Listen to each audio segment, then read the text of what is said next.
Hello बच्चों, आज हम लोग लास्ट लेक्चर जो है मैंने 8th लेक्चर से 8th लेक्चर तक करा दिया मैंने। ठीक है, आज 9th लेक्चर शुरू करेंगे।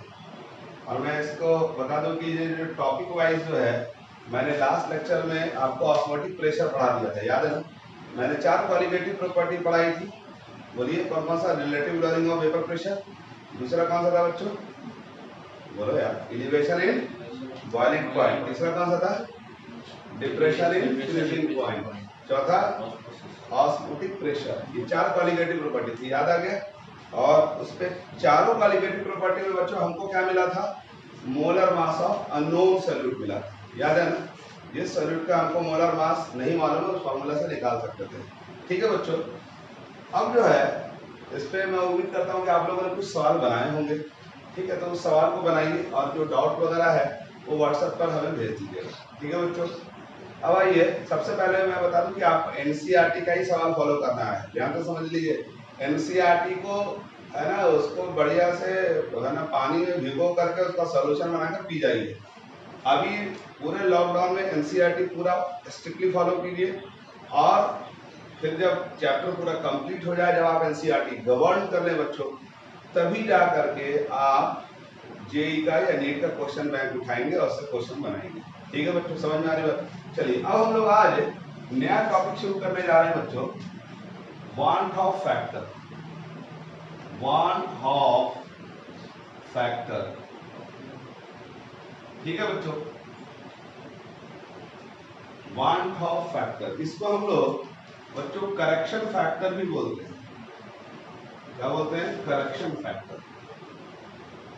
अब आप बोलेंगे सर अभी तक जो पढ़ाया वो सब बेकार था क्या, जो आप करेक्शन करने जा रहे हैं?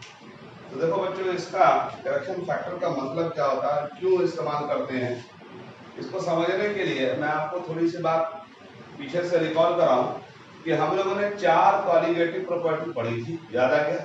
जिसमें हमने चारों में क्या निकाला था? Molar mass of unknown solute निकाला था, याद आ रहा? और अगर मैं आपको एक कदम और आगे बढ़ के याद दिला हूं तो मेरे लाल, वो जो मोलर मास आपने निकाला था वो आइडियल कंडीशन को फॉलो करते हुए निकाला था, याद है ना? जो जितना भी फॉर्मूला डिराइव किया था वो आइडियल कंडीशन को फॉलो करते हुए डिराइव किया था। आइडियल कंडीशन कब लागू होता है, याद है? जब सॉल्यूशन का कॉन्सेंट्रेशन क्या हो? बहुत ही स्मॉल हो, इनफाइनाइटेसिमली स्मॉल जो होगा कॉन्सेंट्रेशन, तो आइडियल कंडीशन में सॉल्यूशन हो जाता है। उसकी वजह से वहां पर फॉर्मूला हमारे पास डिराइव हो जाता है। लेकिन ये जो वांट ऑफ फैक्टर है ये क्यों आया, इसको समझने के लिए बात को समझ लो। पहले मैंने चारों क्वालिटेटिव प्रॉपर्टी में मेरे बच्चों क्या निकाला था? एमबी निकाला था। क्या निकाला था? एमबी। एमबी क्या था बोलो? Molar mass of unknown solute.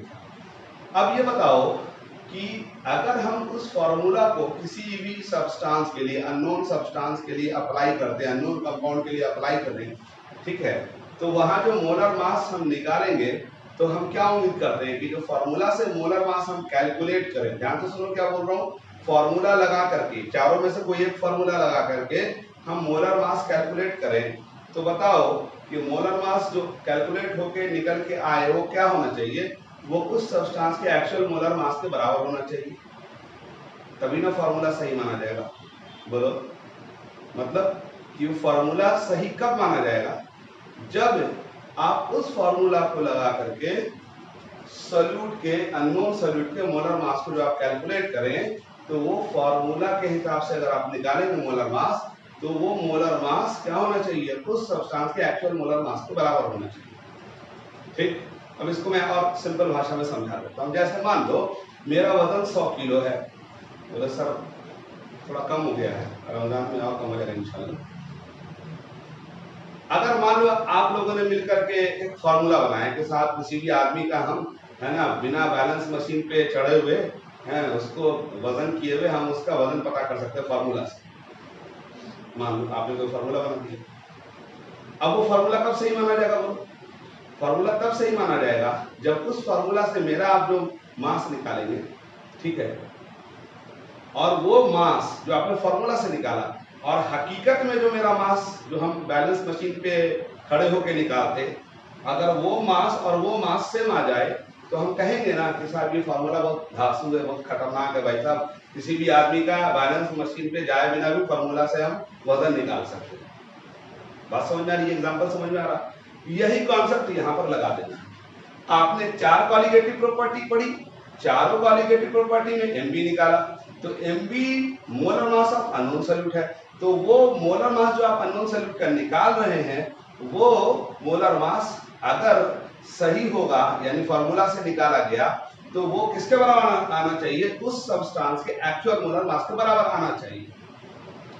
लेकिन जब ऑब्जर्व किया गया, जब फार्मूला लगाया गया तो देखा यह गया कि जो एक्चुअल मोलर मास उस कंपाउंड का है, जैसे मान लो NaCl ले लें, NaCl का मोलर मास कितना होता है? 58.5 होता है। और अगर आप फार्मूला लगा के उसका कॉलिगेटिव प्रॉपर्टी का फार्मूला लगा के अगर आप उसका मोलर मास निकालें तो 58.5 आना चाहिए।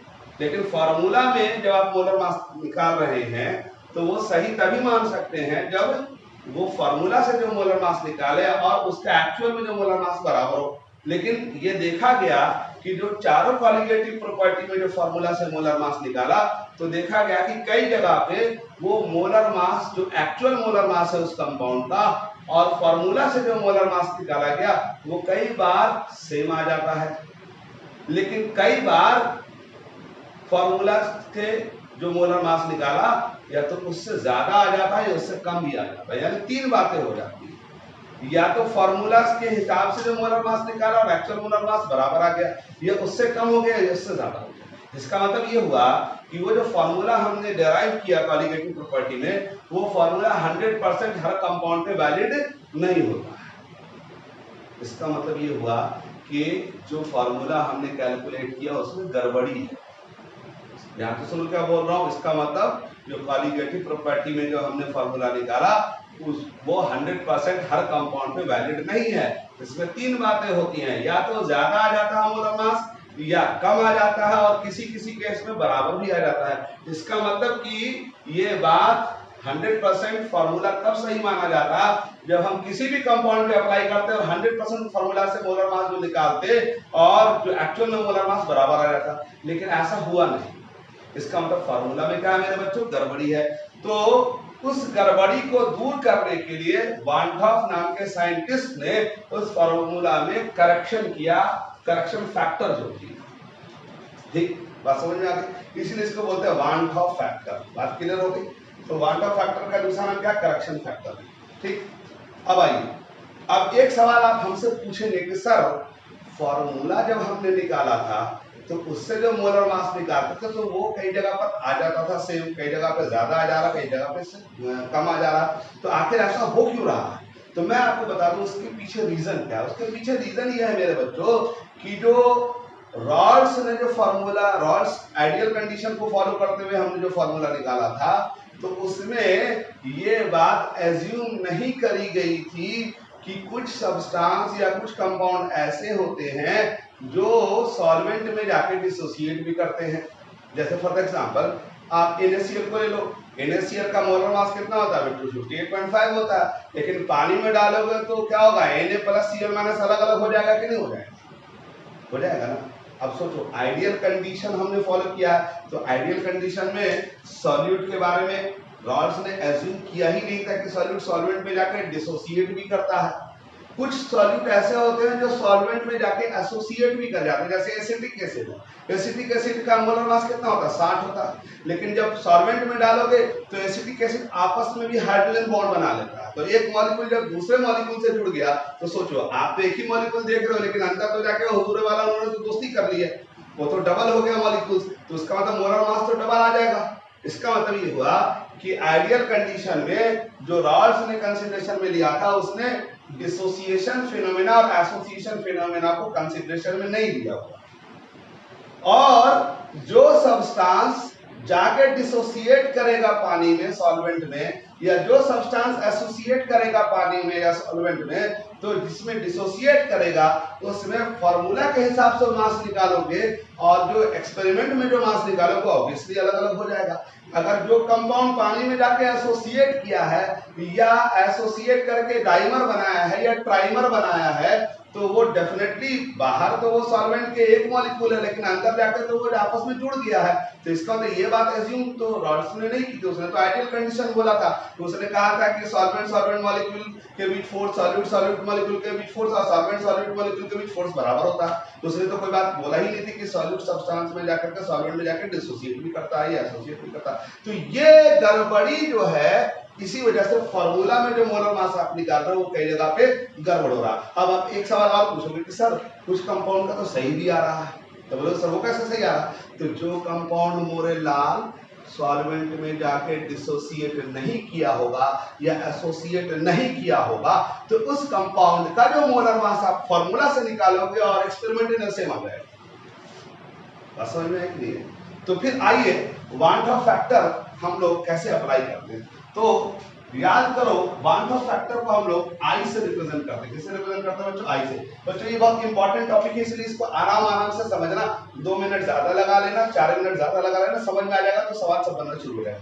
देखो बच्चों हमारे पास पहला कॉलिगेटिव प्रॉपर्टी था, याद करो, P not A minus PA upon P not A बराबर क्या था मेरे बच्चों? XB था। तो हम इसको आई टर्म लगा देंगे, IXB कर देंगे। ठीक उसी तरह से हमारे पास क्या था? डेल्टा TB बराबर KB इंटू M। सर बड़ा अच्छा गाना गा रहे हैं, तो IKBM करते हैं। मौसम बहुत अच्छा है, रात में बारिश हुई है, ठीक है बच्चों, IKBM कर दें, कोई दिक्कत तो नहीं है। डेल्टा TF इक्वल टू क्या था मोरे लाल? KF into M। तो मेरे लाल आई जोड़ देते हैं, IKFM। ठीक है, बोलो सर आई कहां से आया? तो अभी patience, you know, have patience. बताओ पाई इक्वल टू क्या था मोरे लाल? CRT। याद है ना ऑस्मोटिक प्रेशर तो ICRT। ठीक, अब बोलेंगे सर ये I क्या है? तो ध्यान से देखो, I जो होता है, ध्यान से देखना, actual molar mass, actual molar mass upon observed molar mass. Observed का मतलब क्या होता है? एक्चुअल तो एक्चुअल होता है, और ऑब्जर्व का मतलब फॉर्मूला से आपने निकाला। अब चारों फॉर्मूला एक साथ नहीं लगा सकते, ये नहीं क्या सब फॉर्मूला एक साथ लगा देंगे, अलग अलग सिचुएशन में अलग अलग फॉर्मूला लगेगा। और ये आई जो होगा मेरे बच्चों 1 के बराबर होगा। सोचो कब होगा 1 के बराबर? जब एक्चुअल मोलर मास बोलो और ऑब्जर्व का जब बराबर। तो इसका मतलब इस केस में क्या होगा? नो एसोसिएशन बोलो, नो एसोसिएशन बोलो मोरे लाल, नो डिसोसिएशन। समझ में आ रहा कि नहीं आ रहा? बोलो सर सब कुछ समझ में आ रहा सर। अब आओ, आई ग्रेटर देन 1 है, इसका मतलब एक्चुअल मोलर मास ज्यादा और ऑब्जर्व क्या मेरे बच्चों? कम। इसका मतलब क्या हुआ होगा? डिसोसिएशन हुआ होगा, बोलो हाँ या नहीं? और आई लेस देन 1 होने का मतलब क्या होता है मेरे बच्चों? एसोसिएशन हुआ होगा। बोलो बात समझ में आ रही कि नहीं आ रही? अगर कुछ भी समझ में नहीं आ रही तो पहले फिलहाल इसको याद करो। आई क्या होता है बच्चों? एक्चुअल मोलर मास अपन ऑब्जर्व्ड मोलर मास होता है, ठीक है। और आई 1 के बराबर का हो सकता है जब no association no dissociation. I greater then 1 का हो सकता है जब डिसोसिएशन, और आई लेस देन 1 का होगा जब एसोसिएशन हो। तो सबसे पहले तो यहाँ पर एग्जाम के लिए समझ लो, बोर्ड एग्जाम में आपके आएगा I is equal to 1, then क्या होगा? तो बोलेंगे there will be no association or no dissociation of the solute। बोलेगा I greater than 1, फिर हम क्या लिखेंगे? I less than 1 क्या लिखेंगे? समझ में आ रहा है बच्चों? अब बोलेंगे सर ये तो समझ में आ गया I1, लेकिन ये I आएगा कैसे? तो मैं आपको बता दूं कि I जो है मेरे बच्चों वो डिग्री ऑफ डिसोसिएशन से रिलेटेड है। किससे रिलेटेड है? Degree of dissociation. बोलेगा सर डिसोसिएशन का मतलब क्या होता है? तो टूटना होता है, और डिग्री ऑफ डिसोसिएशन का मतलब होता है कितना टूटा। और एक फॉर्मूला होता है अल्फा। अल्फा क्या है? डिग्री ऑफ डिसोसिएशन है, वो होता है I minus 1 upon M minus 1 होता है। तो ध्यान से देखो क्या बोल रहा हूँ, I minus 1 upon M minus 1 होता है। बोलेगा सर ये कहाँ से आया? तो ये अभी आपको नहीं समझने, फिलहाल याद रखेंगे, जब आप सवाल बनाएंगे तो समझ में आने लगता है। ये बेसिकली इक्विलिब्रियम से हम इसको रिलेट कर रहे होते हैं, और मुझे मालूम है इक्विलिब्रियम आप लोग का सन्नाटा है अभी। ये उम्मीद कर रहा हूँ कि आप लोग है ना बिरयानी खा रहे होंगे, एक्स्ट्रा तो पढ़ने की जितना पढ़ा रहे हो उतना ही पढ़ लीजिए तो बहुत काफी है, ठीक है। तो ये इक्विलिब्रियम से है, जब आप किताब में देखेंगे तो इक्विलिब्रियम से रिलेट करके इसको सॉल्व करता है, लेकिन मैंने आपके लिए है ना शॉर्टकट है ना हथियार बना दिया, इसी को देकर के आप ला सकते हो। अब ध्यान से देखो, ये आई जो है मेरे बच्चों, ये आई यहाँ से आएगा, ठीक है, आई यहाँ से आएगा, अल्फा से रिलेटेड है। अब बोलो सर ये एन क्या है? ठीक है, तो अल्फा देखो क्या है?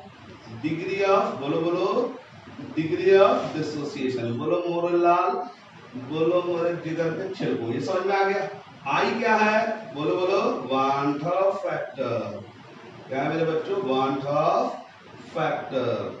और एम क्या है, तो एम जो है number of ions produced by dissociation. ठीक है बच्चों, by dissociation of solute molecules, dissociation of solute molecule. आप बोलोगे सर ये समझ में नहीं आया, तो मैं समझाता हूँ, क्योंकि आप लोग का दिमाग की है ना बिरयानी पे ज्यादा एक्टिव रहता है, बिरयानी मिल नहीं रही है। अब देखो इसको पानी में डालोगे तो कैसे टूटेगा, बोलो Na प्लस Cl माइनस। अब बताओ इसमें कितना आयन बना, 2, तो इसका m का वैल्यू 2 रख देंगे, समझ में आया। जैसे MgCl2 है, बोलो बोलो शाबाश, Mg2 प्लस 2Cl माइनस। बताओ कितना आयन बना मोरेलाल, 3। क्या बात है, प्राइज मिलेगा। AlCl3, बोलो कितना, Al3 प्लस 3Cl माइनस। बताओ बताओ कितना मिला, 4। तो ये जो है m का वैल्यू यहाँ से लेकर यहाँ रखेंगे, ठीक है। बात समझ में आ रही है। ये डिग्री ऑफ डिसोसिएशन को आई से जोड़ा। बोले सर सवाल कैसे बनेंगे, तो अभी इतना बात मत सोचो, ठीक है, हौले हौले से हवा चलती है। अब ये देखो, ये आई को डिग्री ऑफ डिसोसिएशन से जोड़ा। अब हम आएंगे degree of association, degree of association. बोलोगे सर एसोसिएशन क्यों, तो जो सब्सटेंस पानी में जाकर के टूटेगा तो उस पे ये कॉन्सेप्ट अप्लाई करना पड़ेगा, और आई यहां से हम लेके ला सकते हैं और आई को यहां रख सकते हैं, ठीक है जी। और अगर जो सब्सटेंस पानी में जाके डिसोसिएशन करेगा, क्या करते बच्चों, एसोसिएशन, तो उसको हम लोग डिग्री ऑफ एसोसिएशन से जोड़ेंगे। आई माइनस 1 1 अपॉन n माइनस, ठीक है। अल्फा क्या है मेरे बच्चों, डिग्री ऑफ एसोसिएशन है। बोलो बोलो क्या, डिग्री ऑफ एसोसिएशन। आई क्या है, जल्दी से बोलो, वांट ऑफ फैक्टर, ठीक है बच्चों। और n का है, बोलेंगे सर ये n का है, बोलिए ना, तभी हम बिहरवा में है तो बिहरवा की भाषा में बोलेंगे। n जो है number of molecules get associated वा, एसोसिएटेड का मतलब क्या था, जैसे मान लो फॉर एग्जांपल अगर कहेगा डाइमर बना रहा है, एग्जांपल में देखो क्या बोलेगा, डाइमर बना रहा है। डाइमर का मतलब होता है, डाई मतलब होता है दो, अमर का मतलब दो मोनोमर, यानी दो, मान लो दो एसिडिक एसिड को आपस में जोड़ दिया, तो वो कहेगा कि मॉलिक्यूल डाइमर बना रहा है, तो इसका मतलब दो मॉलिक्यूल को आपस में जोड़ेगा, तो n कितना रखना पड़ेगा, 2 रखना पड़ेगा, ठीक है बच्चों। अगर कहेगा मेरे लाल मेरे जिगर के छिलको ट्राइमर बना रहा है, तो n कितना रखेंगे, 3। अगर कहेगा टेट्रामर बना रहा है तो n कहेंगे 4, ठीक है बच्चों। अब इतनी बात समझ में आई, फिर से जल्दी से मैं ब्रीफ कर दे रहा हूं। ये वांट ऑफ फैक्टर क्या है, करेक्शन फैक्टर है। और ये क्यों लाया गया, क्योंकि जो हमने फार्मूला से मोलर मास निकाला था वो एक्चुअल मोलर मास के बराबर कई बार आ भी जाता था, कई बार नहीं भी आता था। इसका मतलब फार्मूला में गड़बड़ी पाई गई, तो फिर वांट ऑफ ने क्या किया, उस फार्मूला में क्या किया, करेक्शन करने के लिए वांट ऑफ फैक्टर जोड़ा। और ये वांट ऑफ फैक्टर किससे एसोसिएटेड है, डिग्री ऑफ डिसोसिएशन से।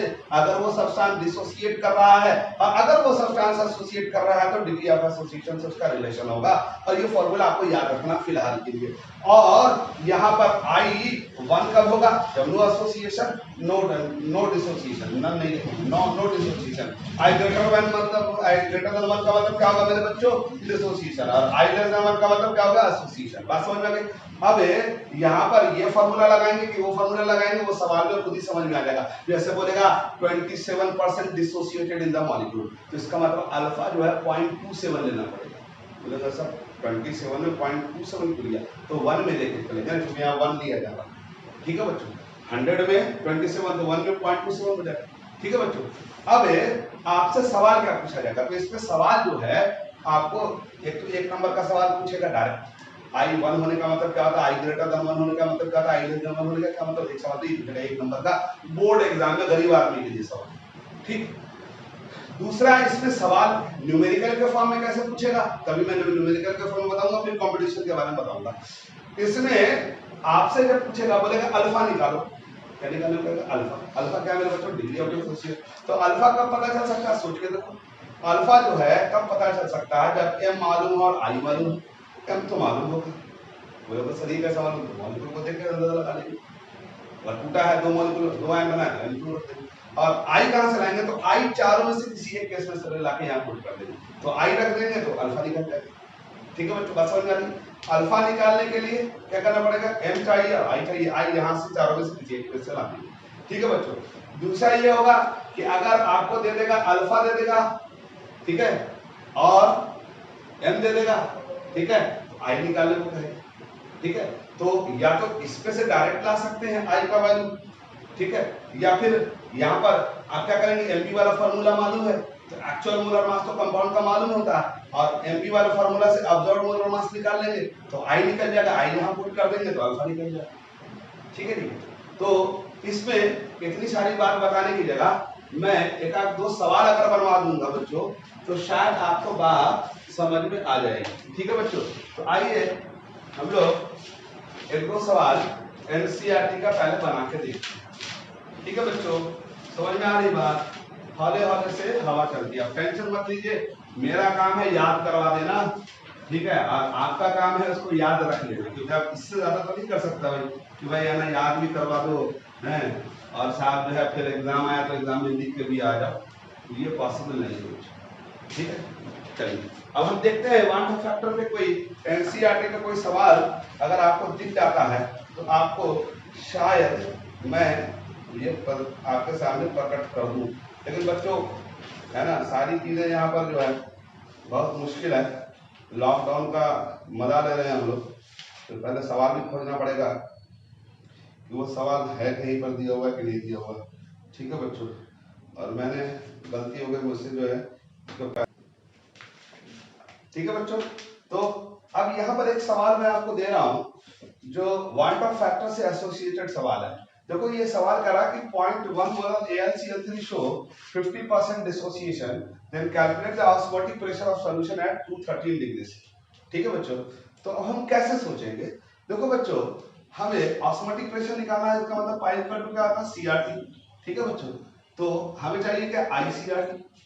अब आप बोलेंगे सर आई क्यों लगा रहे हैं, क्योंकि देखो यहाँ 50% डिसोसिएटेड है, तो 50% डिसोसिएटेड इसका मतलब ये नॉर्मल सोल्यूट नहीं है। इसका मतलब अगर नॉर्मल सोल्यूट रहता है, जैसे मान लो यूरिया होता या ग्लूकोज होता, तो उसमें तो आई बाय डिफॉल्ट I1 आ जाता।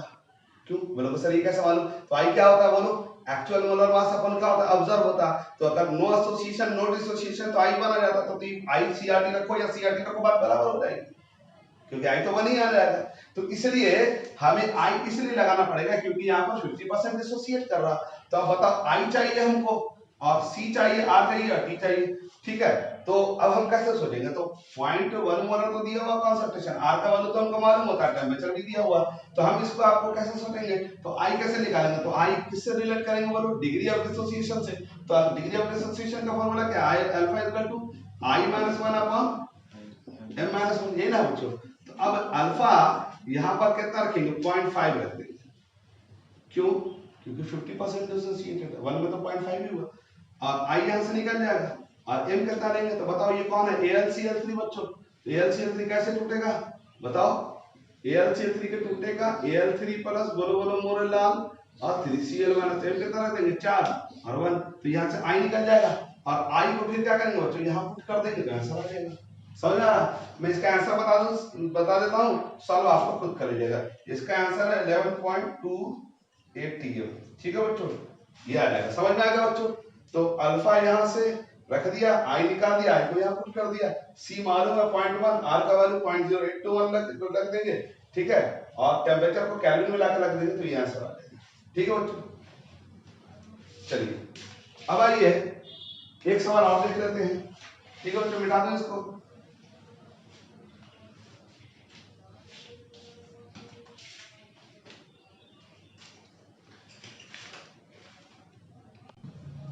अब देखो बच्चों अगला सवाल है, इन बेंजीन सॉल्वेंट, यानी बेंजीन सॉल्वेंट है जिसमें एसिटिक एसिड डाला गया है और ये डाइमराइज कितना परसेंट कर रहा है, 90%। ठीक है, और कहता है calculate the theoretical molar mass of acetic acid. तो अब जरा सोचो कि हमें मोलर मास निकालना है, ठीक है, तो अब हम कैसे निकालेंगे, सब दिमाग लगाओ। 90% डिसोसिएट कर रहा है ना, तो जब 90% डिसोसिएट कर रहा है बच्चों, तो इसका मतलब इसमें जो है हम लोग को आई का वैल्यू यहां से हम लोग निकाल सकते हैं क्या? ठीक है, कैसे निकालेंगे बोलो?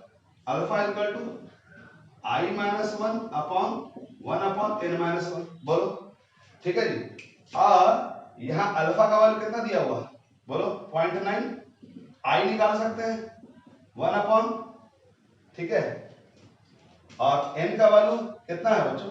1/2 माइनस 1, बोलो। बोलोगे सर ये क्या है, कैसे हुआ? तो देखो डाइमेराइज करने को कह रहा, तो डाइमेराइज का मतलब एन का वैल्यू 2 आ गया, तो यहाँ से आई का वैल्यू निकल जाएगा, बोलो। और जब आई का वैल्यू निकल जाएगा तो आई का वैल्यू मैं बता दूं कैलकुलेट होकर के 0.55 आएगा। ठीक है बच्चों।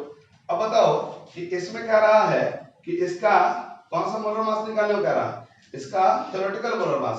तो बताओ आई का फार्मूला क्या था?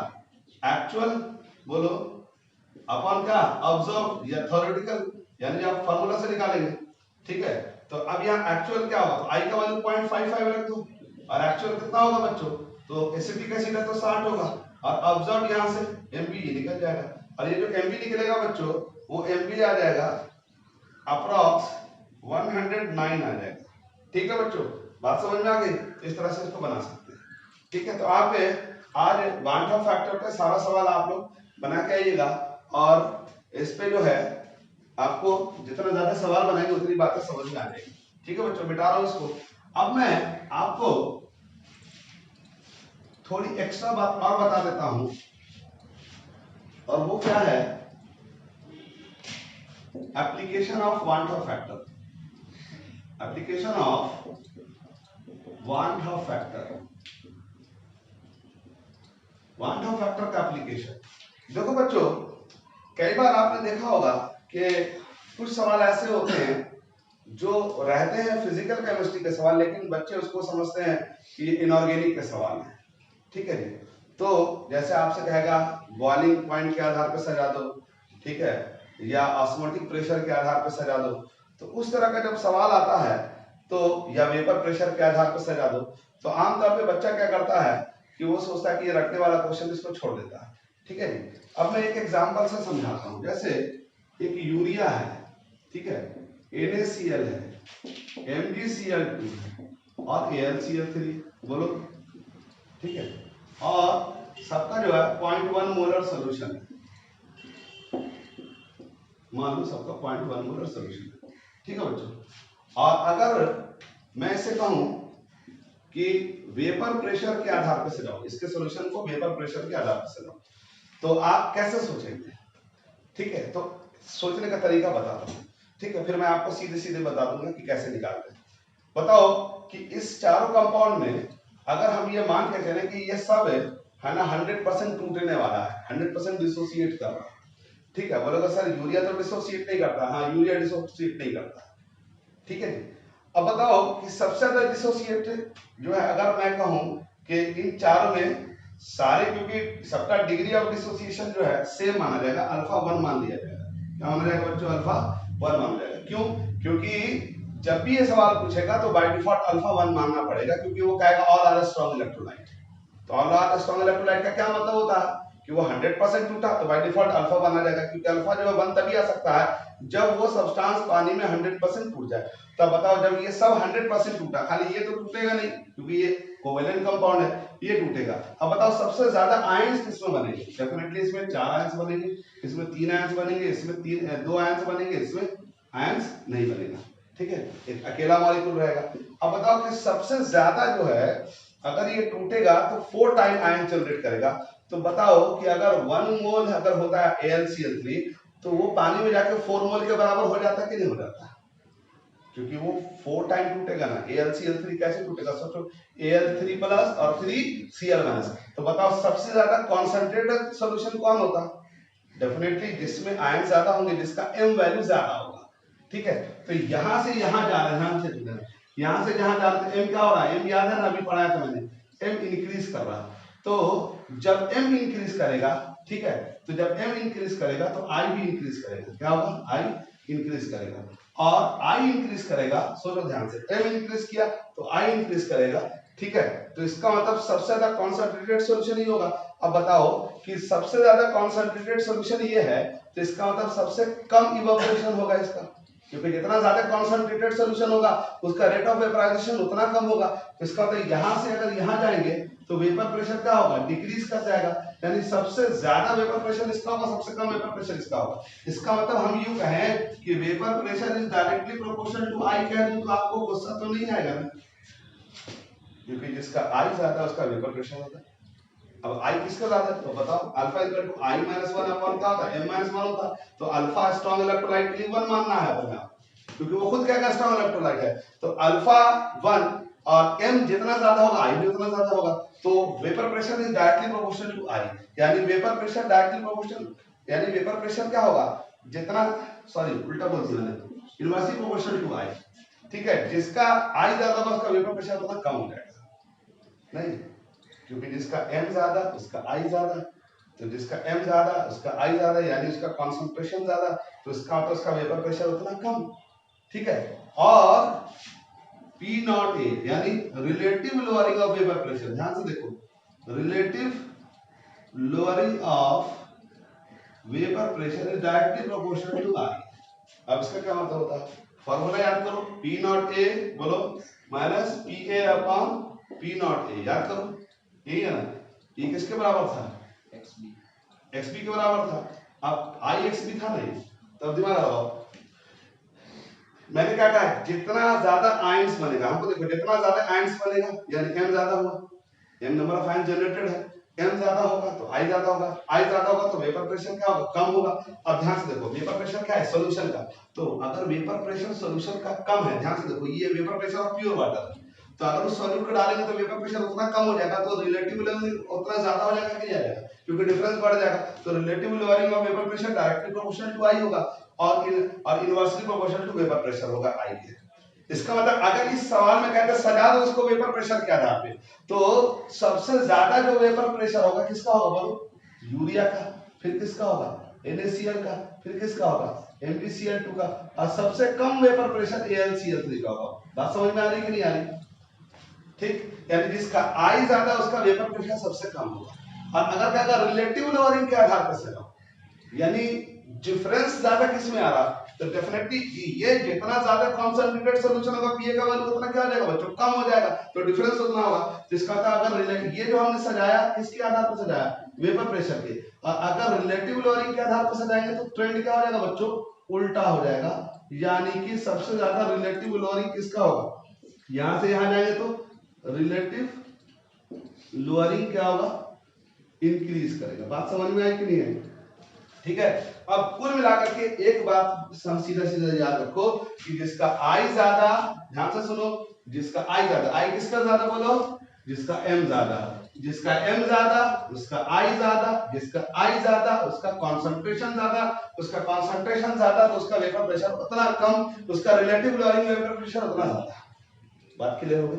अब आइए दूसरा, अगर मैं इसी पे कहूं कि यूरिया, मैं एक ही एग्जांपल बार बार ले रहा हूं इससे आपको याद हो जाएगा, MgCl2 और AlCl3, अब बोलेगा कि ये 0.1 मोलर, ये भी 0.1 मोलर, ये भी 0.1 मोलर और ये भी 0.1 मोलर, अब बोलेगा इस सॉल्यूशन को बॉइलिंग पॉइंट के आधार पर सजाओ, तो सोचो सबसे ज्यादा कॉन्सेंट्रेटेड सॉल्यूशन कौन है, AlCl3, बोलो क्यों, बोलो क्योंकि AlCl3 है ना 4 आयंस बनाएगा, सिर्फ कंडीशन अप्लाइड है, सब 100% टूट रहा 1 मान रहे तभी ऐसा कहेंगे, अगर उसमें डिग्री ऑफ डिसोसिएशन दे देगा तब तो मामला बदल जाएगा। लेकिन जब भी ये सवाल पूछेगा अगर वो कुछ भी ना बोलेगा तो बाय डिफॉल्ट अगर बॉइलिंग पॉइंट के आधार पर सजाने को कहते तो अल्फा बाय डिफॉल्ट 1 मान लेना, क्योंकि वो 100% डिसोसिएट होगा, क्योंकि वो खुद लिखा होगा कहीं पे किनारे में देखना, लिखा होगा this is a strong electrolyte, इसको वजह सबका अल्फा 1 मान लेना। अब बताओ सबसे ज्यादा कॉन्सेंट्रेटेड ये है, तो इसका मतलब क्या होगा मेरे बच्चों, इसका मतलब इसका सरफेस एरिया सबसे कम होगा, इसका मतलब इसका बॉइलिंग टेम्परेचर सबसे ज्यादा होगा। इसका मतलब अगर हम बॉइलिंग पॉइंट के आधार पर सजाएं, हमको देखना बॉइलिंग पॉइंट के आधार पर सजाएंगे तो बताओ कि यहां से यहां बोलो फिर से, m इंक्रीज कर रहा है, अब m को ध्यान दो, I इंक्रीज कर रहा है तो बॉइलिंग पॉइंट क्या होगा, इंक्रीज करेगा। इसका मतलब बताओ कि I जो है डायरेक्टली बीपी जो है डायरेक्टली प्रोपोर्शनल टू आई है, यानी आई ज्यादा तो बीपी ज्यादा और द सॉल्यूशन।